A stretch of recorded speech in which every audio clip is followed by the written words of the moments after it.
জীবনে প্রথমবার মাটির চুলায় রান্না। তো যাই হোক, আপনাদের রান্না করার সময় সব কিছু শেয়ার করব যে কিভাবে কি। তো হ্যালো ফ্রেন্ডস, সবাই কেমন আছেন? আশা করি আপনারা সবাই অনেক ভালো আছেন। আলহামদুলিল্লাহ, আপনাদের দোয়ায় আমি অনেক ভালো আছি। তো হঠাৎ করে আমার মনে হলো যে আমি মাটির চুলায় রান্না করব। তো কী রান্না করা যায়, তো এটাই ভেবে পাচ্ছিলাম না, যেহেতু লাইফে প্রথমবার মাটির চুলায় রান্না। তো বিকেলে যেহেতু আমি এটা কাজটা করব, তো ভাবলাম যে বিকেলে নাস্তাটাই মাটির চুলায় তৈরি করি। তো আমি আলুর দম লুচি তৈরি করলাম। তো এর জন্য আমি আলু ভালোভাবে ধুয়ে নিলাম। ধুয়ে তো আলুগুলা কেটে নিলাম। কেটে নিয়ে আবারও ভালোভাবে পরিষ্কার করে ধুয়ে নিলাম, যেহেতু আমি মাটির চুলায় রান্না করব, রিস্ক নেওয়া তো যাবে না। তো আমি আলুগুলা গ্যাসের চুলায় সিদ্ধ করার জন্য বসিয়ে দিলাম, কারণ মাটির চুলায় সিদ্ধ করতে অনেকটা সময় যাবে। যে মাটির চুলায় আমি যদি আলুটা সিদ্ধ করি, তাহলে হয়তো আমি বাকি কাজ করার সুযোগই পাবো না। তো যাই হোক, আলু বসিয়ে দিয়ে আমি টমেটো, পেঁয়াজ, কাঁচামরিচ, ধনিয়া পাতা ধুয়ে নিলাম। ধুয়ে রেখে তো আমি লুচির জন্য তো আটা ময়দা মিক্স করব। তো মিক্স করার ক্ষেত্রে আমি দিয়ে দিয়েছি বেকিং সোডা, নর্মাল সোডা, তারপর হচ্ছে লবণ, তারপর হচ্ছে চিনির গুঁড়া, তারপর হচ্ছে তেল। তো এগুলা দিয়ে ভালোভাবে আমি মিক্স করে নিলাম। অনেকক্ষণ মাখা দিলাম, মাখামাখি করে তো কুসুম গরম পানি করে নিলাম। তো কুসুম গরম পানি দিয়ে আমি আবার মাখা দিলাম, অনেকক্ষণ মেখে নিলাম। ময়দাটা মেখে নেওয়ার পর তো ভিজা টিস্যু দিয়ে আমি ঢেকে দিলাম। তো আমাকে আমার ভাবি হেল্প করতেছিল, কারণ আমার তো সম্ভব না, মানে মোবাইলের ক্যামেরা ধরবো না আমি কাজ করব। তার মধ্যে আমার মানে স্ট্যান্ডটাও ভেঙে গেছে, যে যার ফলে আমি নিজের মানে করতে হচ্ছে, যে কাউকে নিতে হচ্ছে বা নিজেরটা নিজেই করতে হচ্ছে। তো যাই হোক, অনেকক্ষণ পর তো কি আর করার, তো অনেকটাই যাক, তখন ভাবিও ফ্রি ছিল, আমাকে সহযোগিতা করছে। মানে নয়তো একা পসিবল ছিল না আমার এত কিছু করার। তো আমার আম্মু পাশের বাড়ির থেকেই মাটির চুলা নিয়ে আসছে। তো পাশের বাড়িতে এক ভাবির থেকে মাটির চুলা আনলো, কারণ আমি রান্না করতে খুব ইচ্ছে হলো, তো সেই জন্য। তো মাটির চুলা এনে সুজা আমার ভাইকে নিয়ে তো ছাদে মাটির চুলা রেখে আসলো। তো আমাদের এখানে কিছু আগের থেকেই টুকটাক কাঠ ছিল, তো মানে খাট ভাঙ্গা, মানে এই তো টুকটাক যেটা লার্কি বলে। তো যাই হোক, আমার আটা মাখার পর তো আমি এখানে এখন ছাদে উঠবো। তো ছাদে ওঠার আগে তো আমি সব কিছু রেডি করে নিলাম, যেহেতু আমি ছাদে যাব। তো হ্যাঁ, আমি লার্কির চুলায় আগুন ধরাতে পারি নাই, তাই আমি গ্যাসের চুলায় মানে লার্কিগুলো ধরালাম, ধরিয়ে তারপর হচ্ছে মাটির চুলায় দিলাম। তো মাটির চুলায় দিয়ে তো সিঁড়ি বেয়ে উঠাটা মানে উঠা নামাটা খুব টাফ ছিল। তো যাই হোক, তো যা যা প্রয়োজনীয় জিনিস ছিল, আমার যা যা লাগবে তা সব কিছুই আমি নিয়েই তারপর আমি চুলা ধরালাম। চুলা ধরানোর পর তো কড়াইয়া গরম করার জন্যই বসে আছি, যে কড়াইয়া কখন গরম হবে, যে কখন আমি রান্না শুরু করব। তো একটা পর্যায়ে কড়াইয়া গরম হলো, তো গরম কড়াইয়াতে তেল দিয়ে দিলাম অনেকটা। তবে অত বেশি তেল দেইনি, কারণ আমি কিছুটা গরুর তেল দিব, কারণ টেস্টটা নাকি বাড়বে গরুর তেল দিলে। তো যাই হোক, তেলটা গরম হওয়ার পর পেঁয়াজ, তেজপাতা, তারপর দারচিনি, এলাচ, ঠ্যাঙ্গা সব কিছু দিয়ে দিলাম। তো এরপরে গরুর তেলটা নিলাম, কিন্তু গরুর তেলটা খুব জমে শক্ত হয়ে আছে, যেটা আমি পারতেছিলাম না। তো এটা আমি ভাবিকে দিলাম, যে এটা দা বা বটিন দিয়ে কেটে দেওয়ার জন্য। তো এর ফাঁকে আমি পেঁয়াজ কুচি দিয়ে দিলাম তেলে। পেঁয়াজ কুচি দিয়ে তো কিছুক্ষণ নাড়তেছিলাম। তো নাড়ার পর উফ, গরমের মধ্যে লার্কির চুলায় রান্না, তার মধ্যে রৌদ্র, ভাবা যায়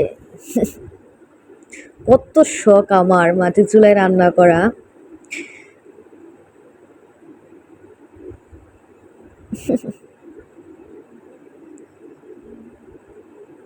তো কিছুক্ষণ পেঁয়াজটা নাড়া দেওয়ার পরে যখন পেঁয়াজটা লালচে হয়ে আসছে, তখন আমি বাকি উপকরণগুলো দিয়ে দিলাম। জিরার গুঁড়া, তারপর হচ্ছে ঠ্যাঙ্গা দারচিনির গুঁড়ো, তারপর হচ্ছে পেঁয়াজ বাটা।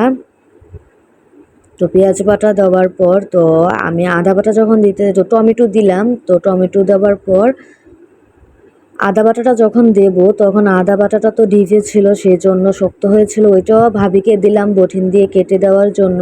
তো আমি মরিচের গুঁড়া, হলুদের গুঁড়া, লবণ, তো যা যা প্রয়োজনীয় জিনিস লাগে তো সবগুলাই দিলাম, কাঁচামরিচ। তো দেওয়ার পর নাড়া দিলাম, নাড়াচাড়া দিয়ে তো ঢাকনা দিয়ে ঢেকে দিলাম। তো কিছুক্ষণ ঢেকে দেওয়ার পর তো যখন মানে কষানো হলো, যে তখন কিছুটা পানি দিয়ে দিলাম। তো কষানোর পর তো আমি আলুটা সিদ্ধ, যে আলুটা করা হয়েছিল তো সে আলুটাই আমি দিয়ে দেবো। এদিকে তো ভাবি আদা কাটা নিয়ে খুব ব্যস্ত। যাই হোক, ননদের শখ একটু একটু তো পূরণ করতে হবে। তো আমি রান্না করতেছিলাম, কাউকে রান্না করতে দেইনি, আম্মুকেও না।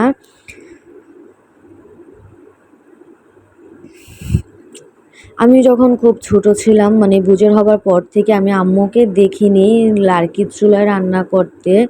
হয়তো আমি ছোট ছিলাম তখন রান্না করছে, কিন্তু শুনতাম যে আম্মু নাকি মাটির চুলায় যখন রান্না করতো তখন নাকি মানে মাটির চুলা নাকি সিমেন্টের মানে সিমেন্ট দিয়ে পাকা করে ফেলছিল ভিতর দিয়ে, তারপর হচ্ছে উপর দিয়ে মানে সিমেন্টের চুলা ছিল। তো লার্কি নাকি বলে সব সময় বাজার থেকেই কিনে নিয়ে আসতো, বছরের কিংবা কয়েক মাসের লার্কি।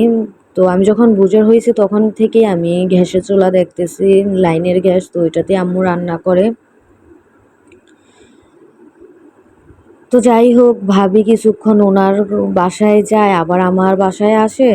তো উহ, আমি একা একা বসে কি করব, ওদিক দিয়ে ভিডিও করতেছিলাম, এদিক দিয়ে রান্না করতেছিলাম, আবার ওদিক দিয়ে লার্কি মানে চুলার ভিতরে ঢুকাচ্ছিলাম।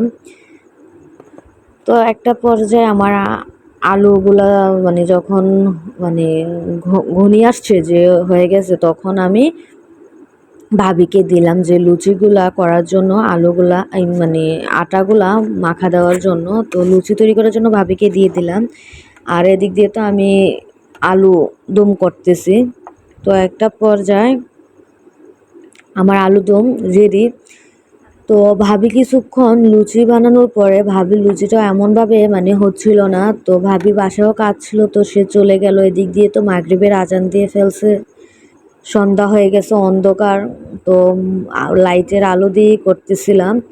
তো এক পর্যায়ে আমি আর পারতেছিলাম না, তো তো আম্মু মাগরিব নামাজ পড়ে আসলো, তো আম্মুকে দিয়ে লুচিগুলা তৈরি করলাম। তো আম্মু মানে আমার আম্মু মাশাল্লাহ দিলে কাজে এত ভালো যে মানে নিমিষে এখন মানে বেশিক্ষণ লাগে না আমার আম্মুর কাজ কমপ্লিট করতে।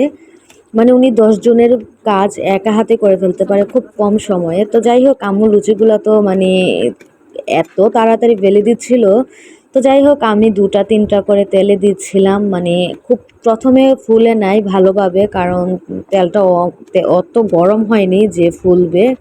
কারণ প্রথম নাকি যে কোনো জিনিসে ফুলানো জিনিস যখন তেলে ভাজতে যায় বানাতে যায় তখন ওইটা নাকি বলে সুন্দর হয়ই না, পরের বার থেকে নাকি সুন্দর হয়। তো আমার তো এরকমই হলো, তো ফুলে নাই, কিছুটা ফুলছে কিছুটা ফুলে নাই। তো ওই 2টা করার পর উঠাই ফেললাম। তো উঠাই ফেলার পর তো যখন পরের বারগুলা দিতেছিলাম 2টা 3টা করে, তখনগুলা মাশাল্লাহ দিলে খুব সুন্দর করে ফুলতেছিল, মশমশা হচ্ছিল। কারণ লুচির মতো না হলে তো ভালোই লাগবে না, কারণ এটা তো আর রুটি না যে নরম নরম হবে, তুলতুলে হবে। তো যাই হোক, আম্মুর সাথে অনেক কথা বলতেছিলাম। আম্মু মানে অনেক কথা বলতেছিল যে আমি লার্কি চুলায় রান্না করার জন্য শখ জাগছে, যে ওইটা এমনটা না হয় যে এটা আমার শ্বশুর বাড়িটা সে লার্কি চুলায় গিয়ে পড়ে। তো যাই হোক, কি আর করব, কথা বলতেছিলাম। মা আর মেয়ে একসাথে হই তখন সারা রাত্র কথা বললেও শেষ হয় না। আমি যখন বাসার থেকে কোথাও যাই তখন আম্মু অস্থির করে ফেলে, এত ফোন দিবে এত ফোন দিবে, মানে কারো বাসায় 2 দিন 3 দিন বেড়ানোর সুযোগও নেই, কারণ আম্মু বাসায় একা থাকে, একটা ছোট ভাই আর সেজন্য আমাকে ছাড়া থাকতে পারে না।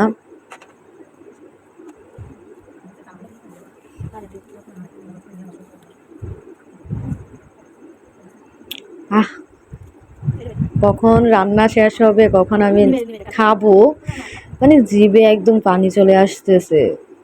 নিজের হাতে রান্না, তাও লার্কি চুলা। একটা পর্যায়ে আমার রান্না শেষ হলো, তো লার্কিগুলো আমি পানি দিয়ে মানে আগুনগুলা নিভাচ্ছিলাম। তো চুলায়ও আগুনগুলা নিভাচ্ছিলাম। তো আমার এখানকার কাজ সব শেষ করে আমি রুমে গেলাম। তো রুমে ফ্রেশ হয়ে কিছুক্ষণ রেস্ট নিলাম, কারণ রেস্ট না নিয়ে তো আর আমি নাস্তাই করতে পারবো না, কারণ রৌদ্রের মধ্যে ছিলাম, আগুনের মধ্যেও ছিলাম, মানে সব মিলিয়ে একদম আমি শেষ। তো এক পর্যায়ে আমার খাবার রেডি। তো আমি আলুর দম নিচ্ছিলাম প্লেটে, আলুদম। তারপর হচ্ছে মানে কিছুটা দিচ্ছিলাম, যে আমার মাটি চুলায় রান্না প্রথমবার টেস্ট করার জন্য দিচ্ছিলাম, মানে আমার এক জেঠিরে।